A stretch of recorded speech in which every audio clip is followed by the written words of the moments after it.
Hello, everybody. In Chapter 8, we're going to be talking about ethical, social, and political issues in e commerce. So, we've kind of talked about some of these topics in the past, but just to kind of carry on with the discussion. So, just understanding ethical, social, and political issues in e commerce. So, the internet, like other technologies, can enable new crimes, affect environment, and threaten social values. So, that's something we probably see on a daily basis just by watching the news, just, whether it be like the Facebook situation that recently happened is still kind of going on. We talked about new cyber crimes and just kind of like ways people are hacking into your computers or your smartphones, whatever it might be. So all these kind of play a role into what we're going to discuss here in this chapter. And then the costs and benefits must carefully be considered. Especially when there are no clear-cut legal or cultural guidelines. So that's kind of the world we're living in today, where there aren't a lot of clear-cut legal guidelines for a lot of things that are happening in our culture. So that's why Facebook and Google and Apple and everything, they're kind of fighting back a little bit, saying there's nothing put in the Constitution, there's nothing put into law right now to kind of stop us doing what we're doing. If you want to put into laws, I mean, you're more than welcome to. But for right now, you can't just keep coming at us and saying we have to, abide by these laws if there's, not much as far as, guidelines for it. So, a model for organizing the issues. So, issues raised by the internet and e-commerce can be viewed at individual, social, and political levels. So, there's four major categories of issues. You've got information rights, property rights, governance, and then public safety and welfare. All these need to be taken into consideration whenever you're considering new laws or trying to fight against some sort of organization about something. So just kind of dealing on a very standard issue of ethics. So the ethics, that's just the study of principles used to determine right and wrong courses of action. If you've taken any sort of business course in the past, you've probably heard about ethics, and it's something that you're going to continue to hear about through any sort of business class.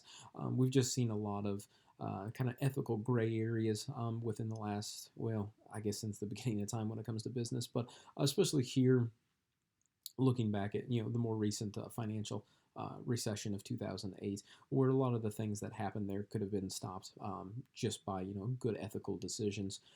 Giving loans to people who didn't have the ability to repay them, even though that might have been business practice that was kind of common at the time, it still wasn't a good ethical decision. So since kind of the early 2000s and so on, there's been a much bigger emphasis on ethics in business courses. Just kind of the meaning behind it is, if we can hopefully teach people about ethics, then hopefully they will start to develop a little bit better ethical behavior. Then we've got responsibility and accountability. Two very high priorities whenever you're talking about organizations. They need to be accountable for kind of what they're doing. You've got the liability, which these are just laws permitting individuals to recover damages. So if somebody, for Facebook, if they go to like a civil court or something like that, and they're being sued for $1 billion or whatever it might be, they would be liable for those funds. And then you've got the due process, which just laws are known and understood, and then the ability to appeal to higher authorities to ensure laws apply correctly. So this is just kind of our judicial system that we currently have here in the United States, and then other countries also have due process as well. So whenever analyzing ethical dilemmas, this is the process for analyzing these ethical dilemmas. So first, identify and clearly describe the facts. Define the conflict or dilemma, and identify higher order values involved. Identify the stakeholders, so who's kind of involved in everything. Number four, identify the options that you can reasonably take. And then number five, identify the potential consequences of your options. So I really think this is a good kind of breakdown, for ethical dilemmas, just kind of figuring out, who's going to be involved, kind of what does, the aftermath kind of look like, and just trying to figure out some sort of game plan. So as far as privacy and information rights, privacy, that's just the moral right of individuals to be left alone, free from surveillance or interference from other individuals, organizations, or state. And then information privacy falls under four premises. So the first one, right to control information collected about them. You got the right to know when information is being collected and give consent. And then you've got the right to personal information due process, and then the right to have personal information stored in a secure manner. So as far as the privacy in the public sector, privacy right of citizens, your public sector privacy rights have long history between the First Amendment. A lot of different things are covered in the First Amendment. I mean, we always kind of think about, the right to free speech and different things like that, but it's a very, kind of broad First Amendment. It's kind of amazing, how the Supreme Court kind of always comes back to that First Amendment. You've got the Fourth Amendment, just essentially saying that any sort of property that you have cannot be searched at any time unless they've gone through the proper channels to obtain a warrant. And then they got the 14th Amendment, dealing with if you're a United States citizen, you can fall under United States law. And then for constitutional implied privacy rights did not cover collection and use of personal information. You got the 1974 Privacy Act down there as well. The big thing that kind of came out of the 1974 Privacy Act was, before 1974, you've had, the CIA and the FBI. A lot of these government organizations were constantly spying on people, getting sort of lists together. That was a very big thing, like in the 1950s, 1960s, where like J. Edgar Hoover was kind of thinking like everybody was a communist at that point and had a huge list. Even going back, whenever you think about like John Lennon was on that list of a suspected communist. Lucille Ball from I Love Lucy, she was a suspected communist. So there were so many like actors and actresses that were kind of on this master list of suspected communists, and they kind of Congress kind of came around to the idea like, well, we shouldn't be keeping all these sort of lists and all this information, about these people and constantly spying on people. We need to have some sort of like plan put into place. We need to be able to obtain warrants for it and make sure that there actually is a cause for, spying and having surveillance on some of these people. And then we've got, federal and state law to protect individuals against unreasonable government intrusion. So some of the privacy rights of consumers. So you got privacy issues rose with first large-scale nationwide computerized systems, such as credit card systems, credit rating agencies. So we've talked about those in the past. You've got piecemeal federal and state privacy legislation applying to specific industries. So you got Spoke vs. Robbins. So what harm must be shown in order to sue? And then historically, few claims to privacy in public. Open markets such as e-commerce. And then you got an emergence of the internet has created enormous collections of personal data. So ideal environment for business and government invade personal privacy of consumers, such as Google, Amazon, Netflix. They all have tons of information on each and every one of us. So just trying to you figure out kind of what is kind of the best course of action for protecting the rights of those consumers for with these organizations that have so much of our data. And then some of the information collected by the websites. You've got data collected includes personal information, and then also anonymous information. The anonymous information that might be just something as something as like filling out a quick survey. Do you like Lay's chips? Do you like Fritos chips? Whatever it might be, and that's stored on your computer, and you're not necessarily putting a name to it, but they know exactly whoever's on this computer knows exactly what kind of chips that they like. Types of data collected. So you've got, name, address, phone, email, social security, bank and credit card accounts, gender, age, occupation, education, preference data, transaction data, clickstream data, and browser type. So, like I said, tons of information that, is stored on our computers, and like all of these websites such as like Google, they have access to all this information just by kind of keeping tabs on everything that we're doing, especially if you're ordering something online through like Amazon. I mean, they've got most of this information as well. So tons of information. That's why these days it's so easy for your information to get stolen and have your identity stolen. So some of the top concerns whenever it comes to online privacy. So you've got profiling and ad targeting, which we've talked about in the past. Just if you're searching for TVs online, more than likely you're going to start seeing a lot of ads for TVs. Social network privacy. There is so much information out there on social network, and between the algorithms that are out there, they can kind of figure out exactly who you are, kind of what your likes are, and then just piecing different things together. And I mean, there's facial recognition technology that's out there, knowing exactly what you look like, which is kind of scary. when you think about it. You've got sharing information by marketers, just kind of going back to that thing where if you are looking for TVs online, and they're putting ads out there, and then those marketers just having that information, and knowing who is searching for what and when. Mobile phone privacy. So, with your phone, you've got a lot of information on there just as much as you have on your computer anymore, especially if you have like a linked type of situation. Like if you're using Google Chrome on different platforms, so you're using Chrome on your iPhone, you're using Chrome on your personal PC. Both of those are linked, and you're going to have that information on both places. And then also digital assistance privacy, which we've talked about that in the past as well, between like Alexa and Siri and different ones like that, constantly keeping tabs on you and possibly listening to our conversations. The one that came out recently here was the um, controversy with the Nest thermometers, and figuring out that they had microphones in there, and why why a thermostat needs a microphone is beyond me, but yeah, that's something that Google has to answer for. So when it comes to marketing, we've got a couple different things between profiling, behavioral targeting, and retargeting. So profiling, this is just the creation of data images that characterize online individual and group behavior. You've got anonymous profiles, personal profiles, and then facial recognition is a new dimension, which I was just kind of talking about here a minute ago.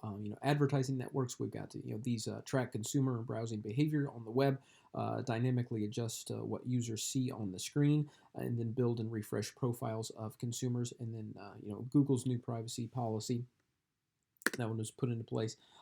And then from a business perspective, this increases effective as advertising, subscribes content, and enables sensing of demand for new products. So essentially, they're just trying to create algorithms that are trying to figure out what you're going to want and when you're going to want it, even before you've made the decision about it. Some of the critics' perspective on it, undermines expectation of anonymity and privacy, and then enables price discrimination. So, if some of these, companies know exactly what you're looking for before you're even going to buy it, more than likely they're going to hike up the price on it just because they know that they're going to be able to, sell it to you either way on it. So then that's where the price discrimination comes into play.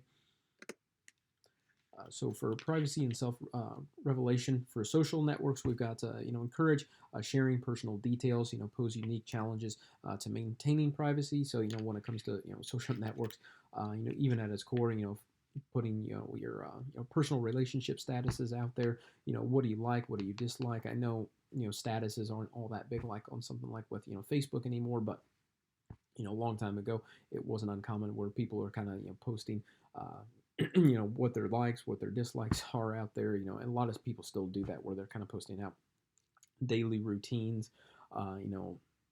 If they had a bad experience somewhere, if they had a good experience somewhere. So yeah, just kind of following up to with Facebook, they have a massive database serving ads to users not on Facebook, and then sharing information with third parties.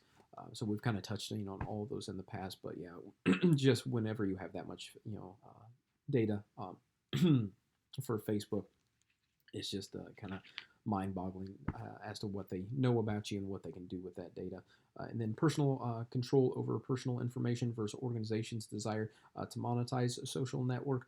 So that's something that's going to have to be addressed at some point, and just trying to put some sort of limit on there to how much they can kind of go into your personal information, and then also create a profit off of it. So for mobile apps, funnel personal information to mobile advertisers for targeting ads, track and store user locations, and then track users' use of other apps. Persistent location tracking, that's one of the things we've talked about in the past. Just, if you've got your geo tracking on, they know exactly kind of where you are. If you're, close to maybe like a Walmart or like a mall or something like that, possibly sending an email at that time, kind of like a reminder, like, hey, 12 hours left of the sale or whatever it might be. So then the U.S. Supreme Court rules that police need a warrant prior to searching a cell phone for information. That's going to be something we're going to talk about here in a little more detail here shortly.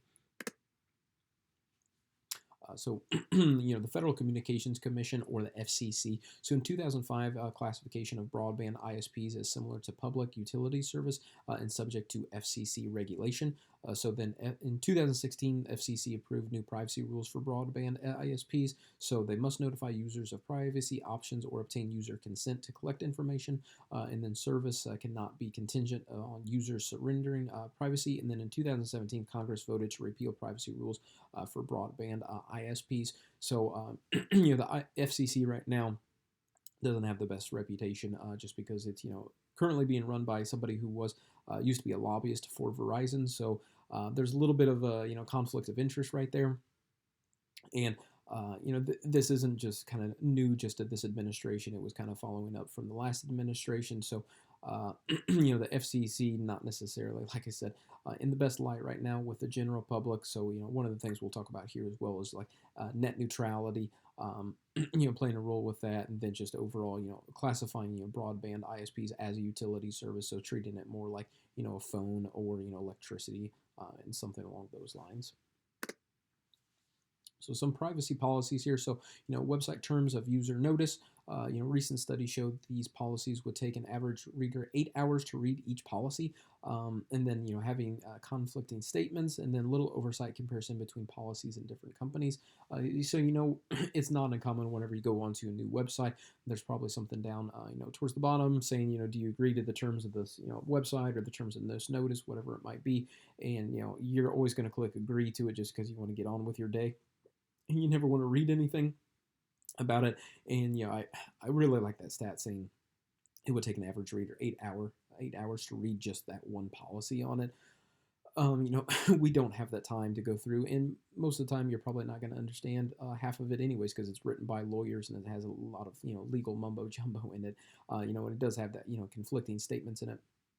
And as far as little oversight and comparison between policies and different companies, they're pretty much kind of writing whatever they want to at this point. I mean, there is a little bit of government regulation involved with it, but there's still not a whole lot kind of being thrown onto the government, and kind of policing exactly what's being put in these policies and kind of how much information that these websites can gather from you. So privacy protection in Europe is completely different than in the United States. So it's much stronger than the United States. So in 2016, General Data Protection Regulation went into effect. This replaces Data Protection Directive of 1998. This applies to all organizations that operate in the European Union, and then it protects a wide variety of PII.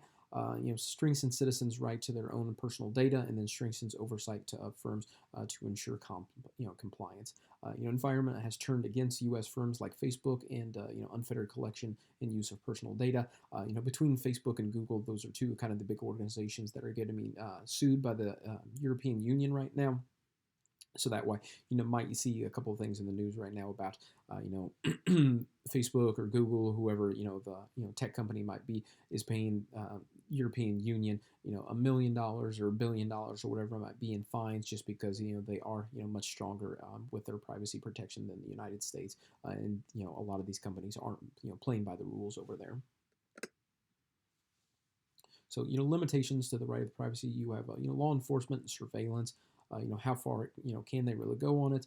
You've got, Edward Snowden, the NSA prison program. Edward Snowden, he was working for the NSA. The NSA was, spying on U.S. citizens, illegally. But then Edward Snowden came out and kind of said, this is what's happening. We kind of need to kind of be on the lookout about it. And then he left, and he went to Russia. And then, to my knowledge, I think he's still in Russia right now, just because, he was a U.S. trader at that point, just because he had taken U.S. information, and this was highly classified information, and shared it with the general public. Now, in hindsight, a lot of people are saying the NSA shouldn't have been, spying on us in the first place, but at the same time, he was working for a national organization that prides itself in privacy. So I don't know. It's a really kind of difficult kind of situation to be in. And yeah, I mean, I think overall he did the right thing. But yeah, he's kind of living a tough life right now because he's currently over in Moscow. And then legislation that strengthens the ability of law enforcement to monitor internet users without their knowledge. So here's just a couple of the acts that were kind of put into place. So U.S. Patriot Act that was put into place after the events of 9/11. And just making sure that we're kind of following suspected terrorists, and if there's any sort of suspicion, then it kind of gives them a little more freedom to kind of do whatever they want to as far as surveillance goes. We've got Apple's iPhone 6 and encryption controversy, which we'll go over here in a short discussion. And then we've got Supreme Court cases limiting law enforcement's ability to obtain data from mobile phones without a warrant. So you've got Riley versus California, and then in United States versus Jones. Use of personal data by government agencies is very widespread. So going back to the Apple case, so there's a good write up in chapter 8, starting on page 540, about Apple and kind of what happened there. So just to kind of give you a quick kind of overview of what happened. So, it was in 2015 with the San Bernardino, killings out in California. The one of the individuals that participated in the shootings had an iPhone at the time. The police wanted to get onto the iPhone to kind of see, what was the recent activity on the iPhone and everything, but they couldn't get into the iPhone just because it was securely, locked with, that 4-digit code. After 10 tries, it ended up blocking them out. So then that's when the FBI went to Apple and said, can you get into this phone for us? And then Apple kind of took a stand on it and said, we don't have the right to get into that phone, and, we don't keep track of any of anybody's personal information as far as passwords go to get into the accounts. So then it turned into a kind of a big thing between Apple and FBI, and it's one of those things that's still kind of ongoing right now. The FBI ended up finding a third party that was able to hack into the phone with a different way, but Apple stood strong through it. Essentially said, we're not going to give up our customers' information, even if it is an issue of national privacy. So, are there circumstances that warrant the invasion of personal digital information and property? And then should citizens charged with a crime or convicted criminals have any rights to privacy? So, it's a very difficult situation, just because whenever you consider, somebody like the San Bernardino, situation where, these were terrorists who went on a killing spree and they killed, 14 people, I think it was. And, the FBI was just trying to do their job and trying to figure out, who had they been communicating with, what have they been doing, where have they been going, that sort of thing. So, from that standpoint, I can obviously see why they wanted to get into the phone and kind of figure out, who these people were and what they were doing, and just building a better case, against them, and possibly even, stopping even more, terrorist, attacks at that point, just because they didn't know if there was going to be a follow up to it or not. But at the same time, I mean, as U.S. citizens, we want our privacy here, and if FBI is just able to crack into somebody's phone just by a snap of a fingers, that's not exactly a good thing either. So I would say there's definitely a time and a place for it. If there's terrorist activity kind of involved, I mean that can kind of fall under the U.S. Patriot Act and a couple of different laws that are put into place. So I definitely see the benefit of it, but it's just kind of comes down to how far is the United States willing to go with it. If if it comes down to it where you're just trying to figure out maybe somebody who had participated in like a petty crime, like they stole something or something like that, and you're trying to get in their cell phone, like, is that an invasion of privacy? Like, is that going to affect the United States? Like somebody just going through and stealing like $100 from a gas station? Like, is that really an issue of national security? So I don't know. It's one of those things that where I can kind of see both of them going either way, and I think in the future that's going to have to be something that's going to be taken to the Supreme Court and kind of figured out at that point. So definitely interested to see what happens in the long run. Dealing with intellectual property rights. So intellectual property, this is all tangible and intangible products of a human mind. So, major ethical issue with that. So how should we treat property that belongs to others? Major social issue with it is there continued value in protecting intellectual property in the internet age. And then the major political issue behind it is, how can the internet and e-commerce be regulated or government to protect intellectual property? So all these things definitely need to be kind of asked at some point, and then just addressed more clearly through the laws that we have here in the United States. So with intellectual property protection, main types of protection either fall under copyright, patent, trademark law, or trade secrets law. The goal of intellectual property law is, balance two competing interests, public and private, and then maintaining this balance of interests is always challenged by the invention of new technologies. So as far as copyright goes, this just protect original forms of expression, not ideas from being copied by others for a period of time. So fair use doctrine, and then Digital Millennium Copyright Act of 1998. This was the first major effort to adjust copyright laws to the internet age. Implements a WHIPO treaty that makes it illegal to make, distribute, or use devices that circumvent technology-based protections or copyrighted materials, and then safe harbor provisions. So, the big thing with copyright, with like Napster back in the 1990s, where that kind of fell under Copyright Act of 1998 at that point, just because Metallica at the time was essentially saying, hey, we're not getting paid for these songs that are just being illegally downloaded. This falls under like our kind of copyright, and then made into a huge issue at that point. You got patents, which grant an owner 20-year monopoly on ideas behind an invention.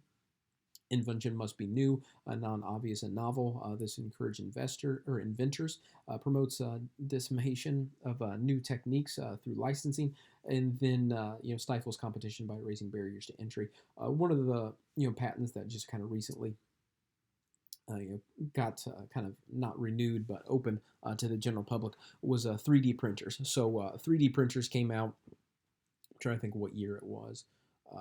But either way, their 20-year monopoly ended up coming up in, I think it was 2014, 2015, right around that time range, where 3D printers. I guess it was probably a few years before that, but at that point, 3D printers really didn't have a whole lot of new technology behind them, just because they were under a patent. And then once the patent expired, a lot of tech companies were able to kind of go in, figure out some new kind of techniques behind 3D printers, and now we're kind of seeing a boom behind these 3D printers. So really kind of cool what some of these organizations, companies are doing with 3D printing right now, especially in like the health and technology field. E-commerce patents. So 1998, you got State Street Bank and Trust versus Signature Financial Group. So this just business method patents. 2014 Alice Corporation lawsuit, which is so Supreme Court rules that software does not make a basic business method or abstract idea patentable. And then e-commerce patents. So Amazon, you've got one-click purchasing, and then ICME, which Internet Content Delivery Global Hosting System. Trademarks, you've got identify, distinguish goods, and indicate their source. The purpose behind it: ensure consumers get what is paid for and expected to receive, and then protect owner against piracy and misappropriation. So with that, you've got infringement, dilution, so Federal Trademark Dilution Act and Trademark Dilution Revision Act, and then also Uniform Rapid Suspension System, or URS. Some trade secrets. So typically, when you think about trade secrets, you think about like the secret recipe of like Kentucky Fried Chicken or Coca-Cola. Also applies to like e-commerce as well. So business procedures, formulas, methods of manufacturing or service delivery. So may not be unique or novel. So trade secrets are a secret, have commercial value to the owner, and then the owner has taken steps to protect it. So in 2016, Defend Trade Secrets Act was put into place. So continue on with a kind of a quick discussion here. So given the nature of the internet, should sales tax be based on the location of the consumer rather than the seller? What are the different approaches Amazon has taken with respect to sales tax, and then are bricks and clicks retailers disadvantaged by local sales taxes? Overall, it used to be one of those things, if it was something that was sold on the internet, you didn't have to pay any sales tax at all. So then, the states kind of stepped in line and said, there's tons of business that's being done online, and, we're not getting paid for it at all. So some states do have internet sales tax, other states do not.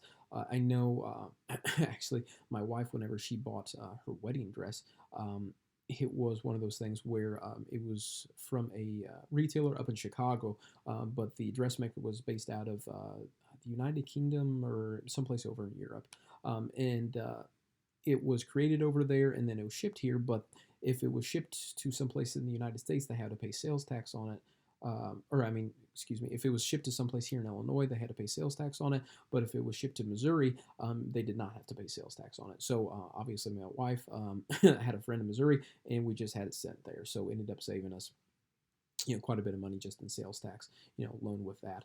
So I'm sure most of us probably have some example whenever it comes to internet sales tax and just the battle behind it. Amazon has taken different approaches as far as just creating new hubs throughout the country to kind of combat sales tax. And as far as like bricks and clicks retailers disadvantaged by local sales tax laws, I would say if it's a local business that's not creating much revenue on it, they can definitely be hindered by some of the sales tax. But at the same time, that's just one of those things that you need to figure in whenever you're creating a business. Like I've talked about in the past, my wife, she has an online boutique here in Illinois. You have to pay sales tax on internet purchases, so with that being said, she just kind of factors that into the price of her products and figuring out how much of a markup does she need to have and just including that in the price. And then you can do that sort of thing with like QuickBooks and then making sure at the end of the year, fiscal year, you've included all that sales tax information in there. And then that way you're proving to the at this point would be Illinois government that you are in fact charging sales tax. So net neutrality, talked about that or mentioned it a little bit earlier. So this is just all internet activities charged with the same rate regardless of bandwidth use. So Netflix and YouTube together consume about 50% of the bandwidth in the United States. So prior to 2015, ISPs could throttle high volume users. February 2015, FCC ruled that broadband ISPs should be viewed and regulated as public utilities. And then under the Trump administration, net neutrality regulations, have been repealed, but many states are attempting to reinstate them via state laws and regulations. So, and just kind of the idea behind net neutrality is essentially saying that, if Comcast, if they're your internet provider, they can kind of throttle if you your internet data if you are on Netflix or on YouTube or something like that. Essentially, just kind of creating ways for them to make more money and saying if you want to get faster speeds or whatever it might be, you can pay $10 more a month to get faster speeds to watch Netflix and watch YouTube or whatever it might be. So kind of a crooked way of doing business, really, just because in 2015 it was viewed as a public utility to where you couldn't do that, and then now it's been repealed at this point. Some of the states that have gone through and put into effect of net neutrality again, California is one of them. I think New York currently is. Illinois has talked about it. I don't think they have done anything at this point. But the issue with states doing it as opposed to just the United States doing it is so many of these states are going to have different laws than other states, and it's going to be kind of a headache for a lot of these companies to where maybe at some point they're just going to say, hey, we're not going to do this anymore. But at the same point, you're still going to have some of those states that are going to say net neutrality, we don't need it, and just kind of screw over the general population for it. So more to be seen when it comes to net neutrality. That's not something that is going to go away anytime soon. So for public safety and welfare, protection of children against pornography and privacy infringement. So passing legislation that will survive court challenges has proved difficult. Efforts to control gambling and restrict sales of drugs and cigarettes. Prevent all cigarette trafficking act, unlawful internet gambling enforcement act, and then increase in number of states allowing online gambling. Here in Illinois, it's going to be really interesting to see what kind of takes place with the internet gambling, just because we just approved gambling. It's going to go into effect here in 2020. Trying to figure out if you're going to be able to gamble online, if it's just going to be, just at like horse tracks and like different, parlors that you can go to. So I know, like New Jersey, that was one of the first states to kind of implement,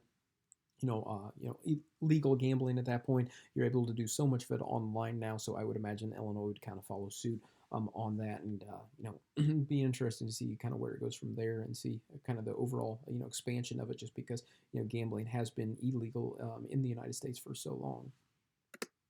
So that's all I've got for chapter 8. We will see you next time in chapter 9.